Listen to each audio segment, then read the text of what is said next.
Hi, and welcome to another Watch Geek video. Today I'll be doing a tutorial and a review of a Casio GW 7900. But before I do, I just wanted to let you know, if you're new to my videos, that I always include a table of content in the description. So if you're interested in a certain part of the video or a certain function of the watch, just look down into the description, find what you're interested in, and click on the time code next to the function that you want, and the video is going to automatically jump to that part of the video. So you don't have to watch the whole thing. And before I move on to the GW 7900, I just wanted to mention briefly the G7900, which is the basic version of this, because the 7900 series has a normal version, a regular one, and this one. This one is the Solar Atomic. But the regular one, and I'm going to put some pictures, can also be reviewed in this video, because these two watches are basically the same. Everything is the same between them. The strap, the case, only the screws are a bit different. On the G7900 they're plastic, and on this they're metal. And the only differences are the module inside and the screen layout. Although the screen layout is also pretty similar, except for this right one, where on the G7900 it's used to track the time of two stopwatches, because the regular one, the G7900, has two 1000-hour stopwatches, which is pretty incredible.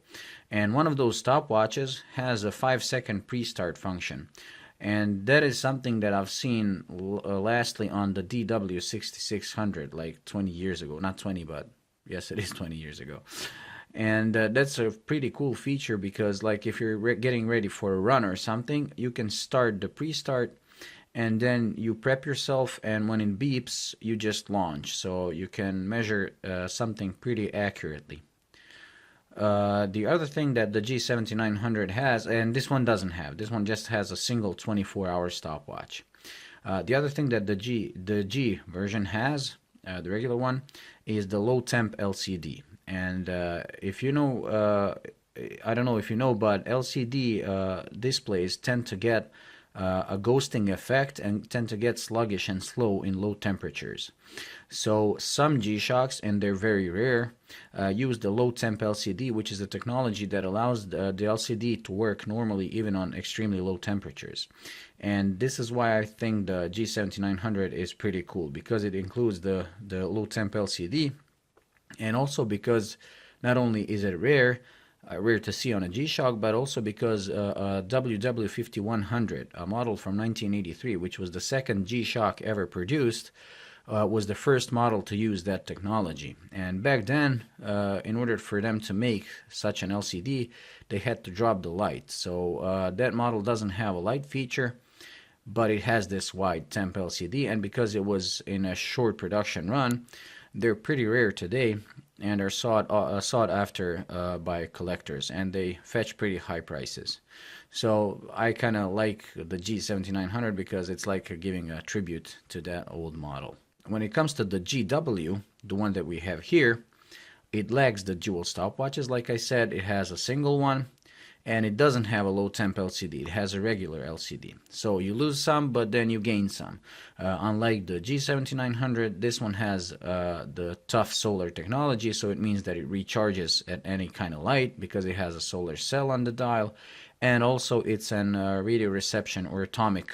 It has atomic timekeeping, which is this multi-band 6, which means that it receives a signal from 6 towers in the world and is always accurate down to the second, and it adjusts itself.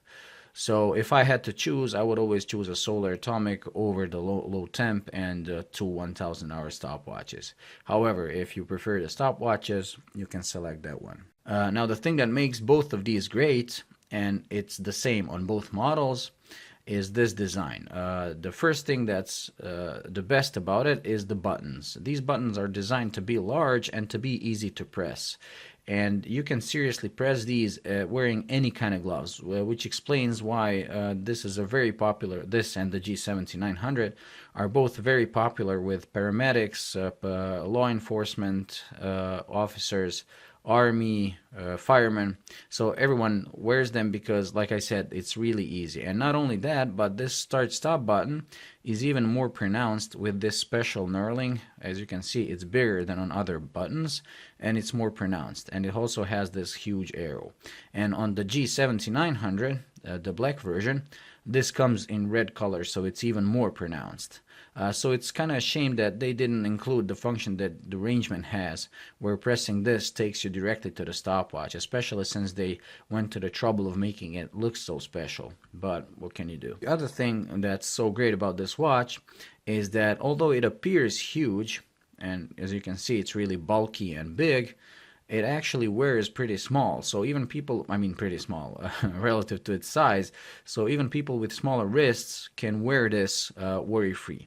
Another thing that helps people with smaller wrists to wear it is these wings. Now these wings have a good side and a bad side. The good side is that, as you can see, and I'll show you the G6900, GW6900, as you can see, when you don't have these wings and you put a watch like this on a smaller wrist, and I'll just put it in a second, you can sometimes get a gap, these gaps on the sides. Now I don't have them a lot, but people with a bit smaller wrists can get these gaps. With this watch, these wings close the gap, and the watch always sits, I don't know if you can see, the watch always sits perfectly.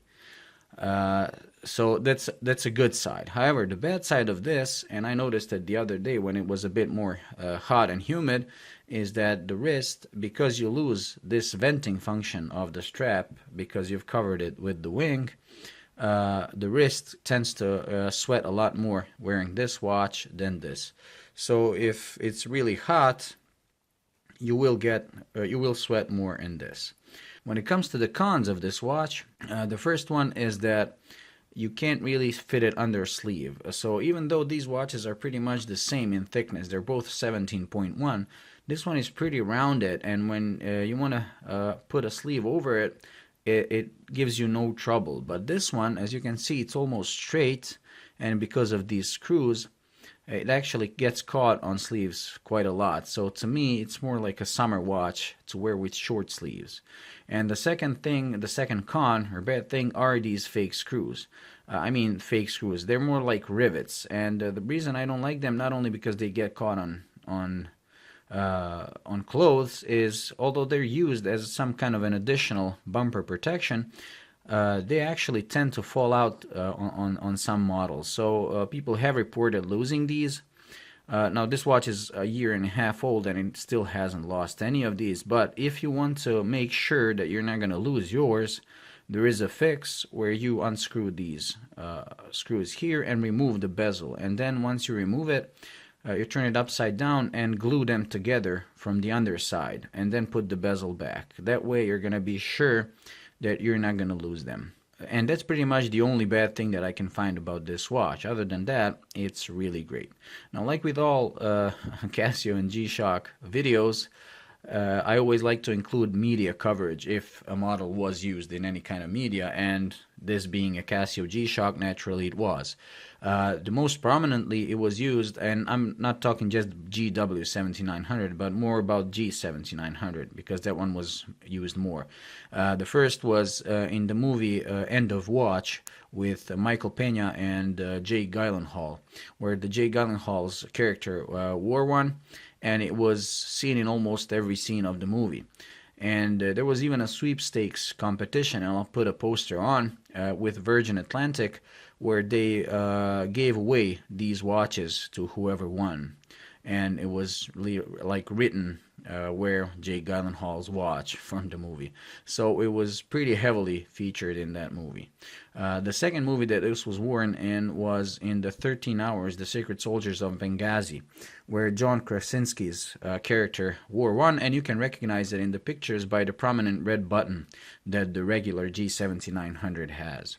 Then the director, Neil Blomkamp, of one of my favorite movies, District 9, wore this on the set of Chappie, and he wore the Rescue Red, the red version, which is one of my favorite, and it was the one that I almost bought a couple of times because a local AD has it, and it really looks great, great in person.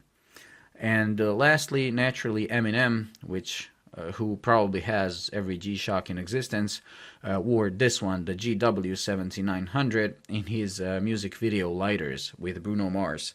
But he wore the all-black version, I mean the negative version, the GW 79-1B. And like in all other solar G-Shocks, this one can also be dated. So all you have to do is find the batch number in the back, and this one is a bit hard to read. Okay, so as you can see, the batch number is the 302A197F. And the way you decode this is the first four, the 302A is the factory code, and nobody can decode that. But the last four, you have 197. That's 197th day of the F year. And I'll put a table of how you can decode the years, but this pretty much means that this watch was manufactured on the 197th day of 2016, which comes down to July 15th of 2016, and that was a Friday. So this is a good thing to know when you buy solar G-Shocks, because leaving these batteries in the dark for a long time can damage them. So this way you can check whether your G-Shock was stored in its box for years before you bought it, or if it's relatively new. So this one, as you can see, is relatively new. We'll just cover the functions briefly, and then we're going to move on to the tutorial part. When it comes to the functions, the watch has a tough solar technology, like we said, which means that it has a solar cell which recharges the internal battery. And this battery has a 9-month power reserve. So stored in the dark, the watch is going to keep ticking for 9 months. The next is the multi-band 6, which means that this watch has atomic radio controlled timekeeping. And that means that every night the watch is going to dial into the frequency of one of the 6 towers in the world, and it's going to set itself correctly down to the second. The data that it's going to receive is the seconds, minutes, hours, dates, day, and even the DST setting, which means that this watch will change its time from winter to summertime on its own. You don't have to touch it once you set it up. And if you want to see how this technology works brilliantly, you can click on I'll put a link to the video where I manually change the time on 4 G-Shocks to show incorrect time and let them do the sync themselves so they can correct itself, and you will see how amazing it is when you see four watches in a couple of minutes synced down to the second and showing the correct time. The next function when it comes to the watch, like we said, it has the home time, the timekeeping mode, it has the tide and moon data, moon age display or moon phase. It has a world time with 31 time zones and 48 cities. It has 5 alarms, with one being a snooze alarm, and it has the hourly chime function. It has a 24-hour stopwatch, unlike the G7900, which has 2 1,000-hour stopwatches. It has a 24-hour timer that's settable down to a minute, and that's about it. The watch also features the auto EL, or the light function. You turn it on by pressing the button, or if you turn on the auto EL, the watch has a full auto EL because it's solar, and that means that it's gonna turn itself on. Once you turn it on, it's gonna be turned on indefinitely, unlike battery powered like the G7900, where it will turn off in 6 hours and then you have to turn it on again. So to turn on the auto EL, you need to press and hold the light button while in the home time mode. So you press and hold, and there you can see the AEL just turned on, this little line here at the AEL. That means that auto EL is on, and the way it works is you put the watch level, you tilt it to your face, and the light will turn on. Now it didn't turn on because it's too bright in here, but if we turn off the light, the watch will detect that it's in the dark, and when we tilt it, it's gonna turn on the light, just as you can see. Let's do it one more time. So you put it level, you tilt it, it turns on the light. It's a pretty cool feature. To turn it off, you also press and hold the light button for more than 3 seconds. And that's it. Now when it comes to the home display or home time, the watch will display the seconds, minutes, hours, date, month, and day. Over here, you're going to have the battery status, And as you can see, it can be CHG, L, M, or H. The H stands for high, M stands for medium, this is low, and this is charge. Now you want to keep this watch at medium or high because then all the functions are enabled. If the watch drops to low, it's going to turn off the automatic time reception, it's going to turn off the beeping functions, and it's going to turn off the backlight. And if it drops down to charge, which is even under low, the watch is going to turn off all functions except for timekeeping. So you won't be able to do anything with the watch. It's just going to display the hours, minutes, and the date. And you want to keep it at M or H, not only because of the functions, but because rechargeable batteries are better. They have a longer life expectancy if they're kept charged high, and if you allow them only to drop a little. So the deeper you allow them to discharge, the shorter their life cycle is going to be. So that's why you want to keep it at M or H. And this is really not a problem with these watches because they're pretty efficient. So just wear them regularly and don't store them for long periods of times, like weeks or months, in dark places, and you're going to be okay. Over here, the watch displays that the power save is currently on, as you can see with this little line, and we're going to explain it in a second. Over here you have the running seconds, and over here you have a status bar for different functions, whether or not they're turned on. And as you just saw, the auto EL, when it was turned on, the line was here. So you have the mute, the hour, the chimes, the alarm, and the snooze. Over here, the watch displays the tide data, and at current time, at current dates, the tide for our area is right here. So it's about to get to the high tide.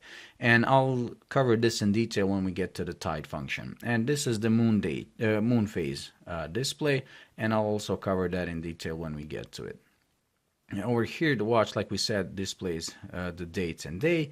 And over here, you have the RC indicator. What this means is that if you see these lines during the day or in the morning, that means that the night before the watch successfully synced and it's keeping correct time. So this is a way for you to know that your watch is accurate down to the second. If this is not displayed here, that means that the watch hasn't had a successful synchronization in the night, and it tries to do it 5 to 6 times in the night, and that means that the watch didn't sync, and it doesn't guarantee you that you're down to the second accurate to the correct time. And over here you have the DST, which stands for daylight savings time. So when this is displayed here, it means that the daylight savings time is on. If it's not displayed, then the daylight savings time is off, and the time will be changed accordingly. Now, while in the timekeeping mode, pressing the upper button can toggle this display here from day, date, and month to a dual time function. So pressing it, it's going to display over here the time zone that you selected in the world time and the time of that time zone. So as you can see, this watch can be used as a dual time watch or a GMT watch. So we set, in the world time, we set the time zone to the UTC or the GMT, and it's currently displayed right here. Pressing it again will toggle it back. Now pressing the lower button is going to take you to the get screen. Once you get to the get screen, the watch is going to display when the last successful sync was. And as you can see, it was today or this morning at 3:02 a.m. Now this was the first attempt of that night, because when the daylight savings time is on, it starts at 3 a.m. while when this is off, it starts at 2 a.m. So this was the first sync of the night, and as you can see, it succeeded in 2 minutes, which is a pretty fast time. So it took it only 2 minutes to successfully sync. Now while in this mode, you can do two things.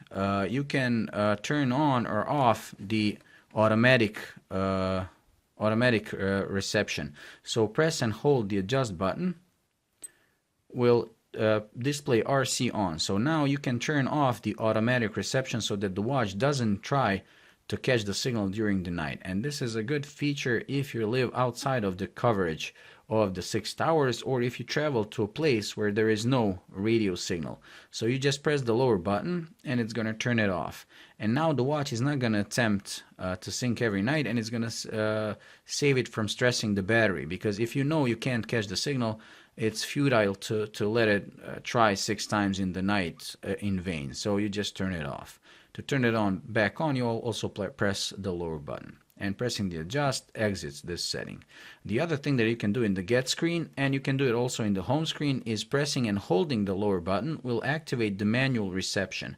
So press and hold, and the watch just started the manual receive. As you can see, this indicator here is going to start to blink, and over here when it catches the signal, it's going to display whether the signal strength is level 1, 2, or 3. The higher the level, the better the signals, the better the signal is. And since it's daylight now, I doubt that this watch is going to succeed. As you can see, it just lost the signal because I live in an area that's on the border of being able to catch the signal. It works wonderfully during the night, but during the day it's very hard because of all the interference. So to cancel the manual reception, you just press the start stop again. And like I said, you can do it even from the home screen. So while in the home screen, press and hold the start stop button. Will start the reception as well. Let's just cancel it. So like we said, this watch automatically adjusts itself, or you can start a manual sync like I showed you in the get screen.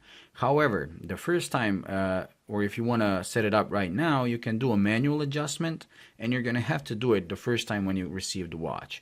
To do a manual adjustment, while in the home screen, you press and hold the adjust button.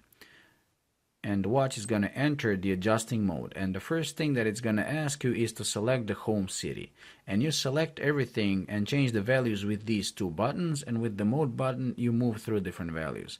Now selecting the home city is going to determine the other world time functions, I mean the world times of other cities. It's going to determine whether the watch is going to sync to a certain tower. So if you select Berlin, it's going to automatically be selecting the German tower frequency. If you select Tokyo, it's going to switch to Japan, and so on.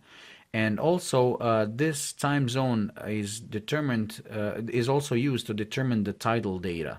So you want to select this correctly. Now we'll leave it at Berlin, and pressing the mode button, you move to the DST setting, or daylight savings time, and it can be an auto. You toggle it with the lower button. You can be an auto, off, or on. Now if you live outside of the coverage, you can do this toggle off or on when you need to change the time from winter to summer. If you live within the coverage of the atomic towers, you just leave it at auto, and the watch is going to receive the DST setting automatically from the tower. Pressing the mode button goes to the 12 and 24-hour selection. So now you can select a 12-hour where you're going to have an AM/PM indicator, or a 24-hour where you're going to have the military time. Pressing the mode moves to the seconds. If you reset the seconds with the lower button after 30 seconds, like now, the minutes are going to move by 1 up, and the seconds are going to be at 0. If you do it before 30 seconds, like now, the seconds are going to reset, but the minutes are going to stay the same. Also, one thing to note is that as soon as we change the time here, this RC indicator displayed. Why? Because now the watch cannot guarantee that we have the correct time, because we just touched it manually. So this is not going to be here, appearing here, until next morning when it does a successful sync tonight, and in the morning it's going to have the RC indicator here. Pressing the mode moves to the hours. You can go up and down. Minutes, the same.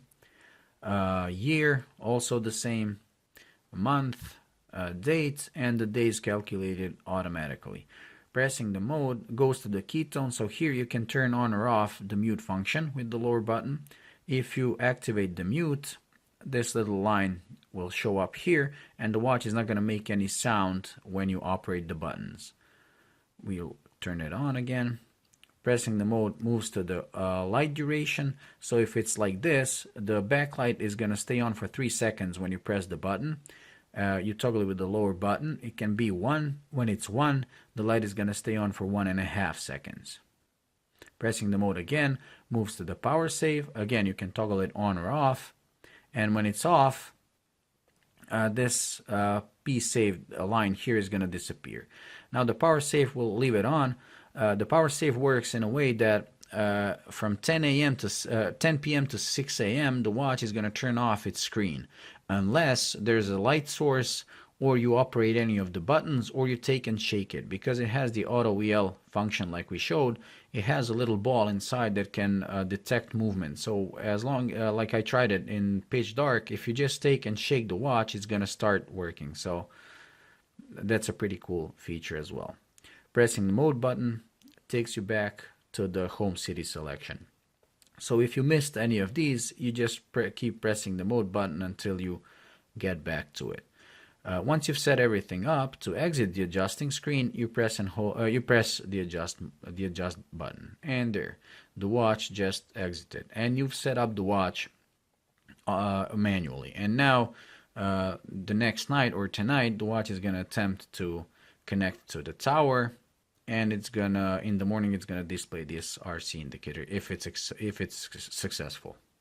The next function that we're gonna cover is the tide graph and the moon phase. But before we enter that mode, I just wanted you to see that in the home time screen, the tide is displayed for the current time of the current date, and the moon phase is displayed for the current date. However, when you enter the tide graph, it's gonna display the tide for 6 a.m. of the current date. So it's not gonna display it for the current time, but it always starts at 6 a.m. And for you to see the other hours or times in the day, you need to go forwards and backwards with these two buttons. Now, if you want to see the tide for a different date, you need to go into the moon age display by pressing the adjust button. And now these two buttons will toggle the dates here, as you can see. And this will also, when you go back to the tide graph, it's going to change. So it's going to show you the tide for the date that you selected in the moon phase screen. Now, while in the tide screen, the watch is going to display the hours of when you're observing the tide. This blinking part is going to show you which tide currently is on. And over here, you're going to see the date that you selected the tide for. Now, this graph of the tide actually has two functions. The first function shows you, like I said, the blinking tide, whether the tide is a high tide or a low tide. And then you have the up and down function, where you, as you can see, you have three levels of the intensity of the tide. And these three levels actually correspond to three different intensities being called the neap tide, which is currently displayed, and that's a tide when the difference between a high and a low tide is small, and this happens twice during the lunar cycle, and that's in the first quarter and the second quarter of the moon. But we'll explain that when we get into the moon phase. Then you have the spring tide, when you have the biggest difference between a high tide and a low tide. This also happens twice during the cycle, and that's during the new moon and the full moon. And then you have the third one, which is in between, and it's called the intermediate tide. And this one happens in the transition between a neap and a spring tide. And the spring tide is called spring not because it's related to the part of the year, but it's because they mean spring like a jump. Now we'll move on to the moon age display, and then we're going to show you the transfer between a neap and intermediate and spring tide, because they're directly connected to the moon phase or moon age. So pressing the adjust button like we did before, you enter the moon age or moon age cycle. And over here, the watch is first going to display the current date. It's going to display the graphical view of the moon, with this being the visible part of the moon and this being the invisible part of the moon. And it's going to display the current moon age of the moon age cycle, and the moon cycle is 29 days. So this is almost at the end of the age. So now we're just going to go through the whole cycle so you can see the different displays of the moon, and also to see how they affect the intensity of the tide. So we'll move to the 24th, because I believe then the new cycle is going to begin. Yes, so like you can see, it's at 0.3, which means that the new moon cycle has begun. And as you can see, the moon is displayed as all black, meaning invisible. And now I'm going to probably put an illustration somewhere as we go along through the moon cycle. Okay, so this is the beginning of the new cycle, and now the moon is in line with the sun compared to the Earth, and it's also on the sunny side of the relation between Earth and Sun. And because of that, we see only the dark side of the moon, which is why it's invisible to us. While in this moon cycle, the tide is going to be, if we move to the tide graph, the tide is going to be at a spring tide, which means that the difference between a high tide and a low tide is going to be at its peak or at its maximum. And this happens because the sun and moon are in the same line. The gravitational forces pulling away the water are combined together, and this is why you have this big difference. Now, if we move another 3 days, we're going to get in between the new moon and the first quarter of the moon. And over here in the transition, the tide is going to be at an intermediate level because it hasn't reached the neap tide and it's moved away from the spring tide. So as you can see, now we have a medium difference between a high tide and a low tide. If we move another 4 days or 3 days, we get to the 7 days of the moon cycle, and this is the first quarter of the moon. So now in the night sky you can see half the moon, because now the moon is 90 degrees away from the sun relative to the earth. And in this position, the gravitational forces between the moon and the sun are actually pulling away from in different directions. And this is why when you go back to the tide graph, you have the neap tide, or the smallest difference between a high tide and a low tide. Okay, so moving back, we're going to skip the intermediate ones now because they repeat in each one of these between different quarters of the cycle. So now moving another 7 days, 2, 3, 4, 5, 6, 7, we move to the full moon. So now the moon and sun are again in the same line, but now the moon is on the other side of our planet, and now we see the whole sunny side of the moon, and we see it as a full moon. And on the watch, it's displayed as a blank screen because this displays like the visible moon. And also over here you can see the age of the moon. Now again, because the gravitational forces are working together in the same direction, again we have the spring tide, which means that the high is very high and the low is very low. And now moving another 7 days, 4, 5, 6, 7, we come to the third quarter. Now again the moon is 90 degrees away from the sun compared to the earth, and we again see only half of the moon, and again we have a neap tide. And another 7 days is going to complete the cycle, and the moon is going to move, become invisible again, and we're going to have another spring tide. And this pretty much completes the whole moon cycle and the way it influences the tide graph. Okay, so while in this mode, you can do 2 settings or adjustments. So although this watch calculates the tide based on your home city and based on the current dates and moon age, some locations on Earth have a bit of a difference in the high tide.